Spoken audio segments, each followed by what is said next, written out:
Alléluia. Alléluia. Cherchez le Seigneur tant qu'il se laisse trouver. Invoquez-le tant qu'il est proche. Alléluia. Le Seigneur soit avec vous. Évangile de Jésus-Christ selon saint Matthieu.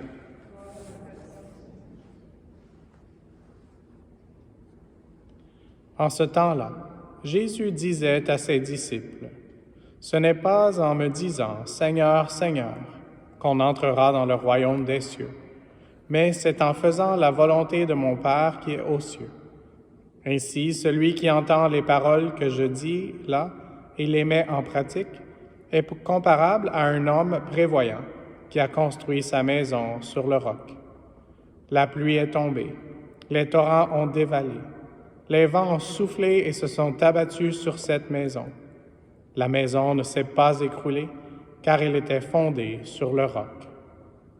Et celui qui entend de moi ces paroles sans les mettre en pratique est comparable à un homme insensé qui a construit sa maison sur le sable.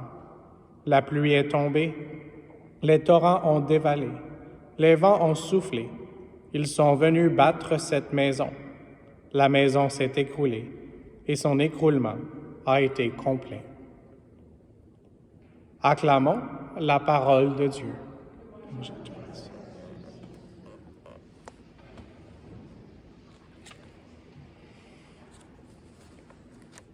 Dieu, dans son plan éternel, Dieu le Père a envoyé son Fils unique, Jésus, qui nous donne aussi l'Esprit Saint.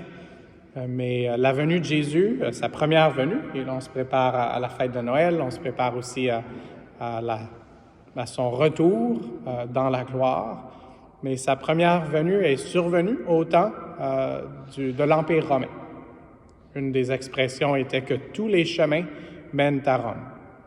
Et donc, l'Empire romain avait créé une paix romaine qu'on appelle, c'était pas la même paix que le Seigneur veut nous donner, c'était une paix bâtie sur la violence. Le Seigneur veut nous donner cette paix que seul lui peut donner, et cette paix éternelle quand on le rencontre face à face. Donc, on doit se préparer pas seulement pour sa venue à Noël, mais pour le moment où il va nous appeler à la maison du Père. Et c'est seulement par sa grâce qu'on peut y accéder. Et alors, dans cette paix romaine, quand tous les chemins menaient à Rome, il y avait un système de voies de communication qui était très solide, pour utiliser les paroles aujourd'hui de l'Évangile. Solide comme le roc, d'une certaine façon. Ici, on a des véhicules et parfois au printemps, il y a ce qu'on appelle les nids de poules, donc nos voies de communication, nos routes. C'est sûr qu'on n'a peut-être pas le même climat que dans le temps de l'Empire romain, mais certaines de ces routes sont encore accessibles. Certaines de ces routes qui ont été empruntées par Paul, par exemple, ou Saint-Pierre, pour amener l'Évangile. Et donc, aujourd'hui, une des voies de communication qu'on a, c'est par les médias de communication.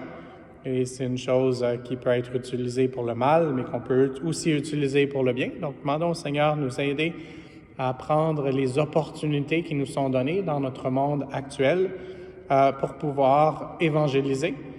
Prions pour ceux qui s'occupent d'une façon spéciale du ministère d'évangélisation à travers les réseaux sociaux. Même le pape François, il y a plusieurs de ses homélies ou ses rencontres avec les gens qui sont publics. Donc, on peut écouter ce qu'il a à nous dire, lui qui est l'envoyé de Dieu, lui qui est notre Saint-Père. Prions pour lui d'une façon spéciale. Mais une des raisons pour laquelle je dis ça aujourd'hui, c'est que j'ai lu ce matin que le site du Vatican, hier, était en panne pendant quelques heures. Et donc, il y a quelques années, il y avait eu une cyberattaque, donc une attaque terroriste par l'informatique. Donc, j'ai pas lu assez, j'avais pas assez de temps.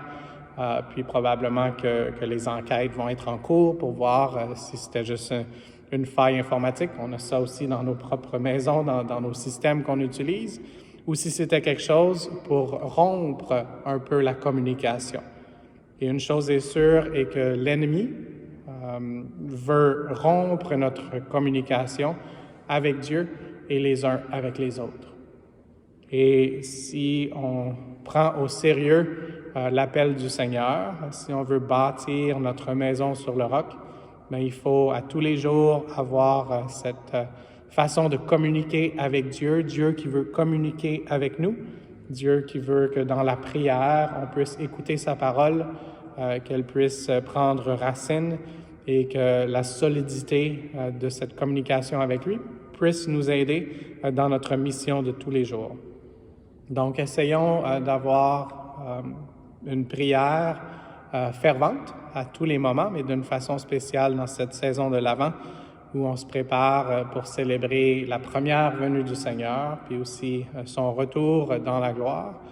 Demandons au Seigneur de nous aider au service de la prière, encore en faisant des jeux de mots avec communication, qu'on puisse avoir un service sans interruption, un service sans distraction avec le Seigneur. Et puis, quand on parle d'une excellente communication avec Dieu, il y a un changement qui se fait dans le mot. C'est pas seulement une communication, mais ça devient une communion. Alors, demandons au Seigneur aujourd'hui, par l'Esprit Saint et avec l'intercession de la Vierge Marie, qu'on puisse être en communion avec Dieu le Père, en union avec Jésus-Christ, dans la puissance de l'Esprit Saint, et que de cette façon, on puisse aller dans les chemins que le Seigneur veut nous guider, dans cette voie vers lui qui est le chemin, la vérité et la vie. Amen.